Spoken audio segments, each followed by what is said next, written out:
Robots with fear, the world's oldest baby, and good news for coral. This is 5 science stories for you in 3 minutes or less. No time to waste, let's get started.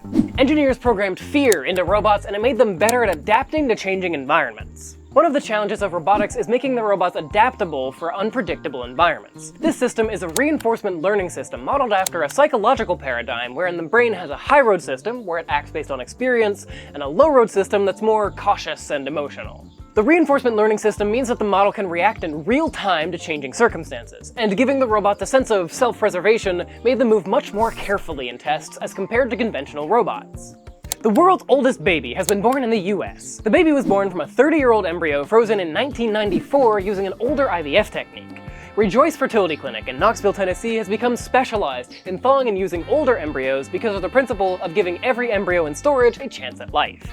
Learning how to thaw embryos that are frozen with older and less standardized IVF techniques is a challenge, but Rejoice seems to be rather successful at it. This is the second 30-year-old embryo successfully used by the clinic, the first one being in 2022.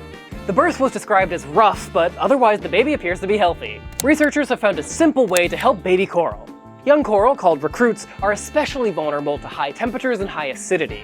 That means that recruits might die off before they can successfully grow into a full reef. Researchers use 2 simple technologies. The first is basically a fancy flashlight that attracts zooplankton. Zooplankton are one of the main things that coral eat. The second are simple 3D printed structures with grooves for the coral to settle on. Combining these 2 technologies resulted in doubled survivorship for young recruits and 4 times the growth. Scientists made concrete from an ancient Roman recipe. They measured the greenhouse gas emissions from the process and evaluated how ancient recipes could blend with modern techniques for a sustainable future. Roman concrete is much more durable than modern concrete, which would require less maintenance and thus less emissions.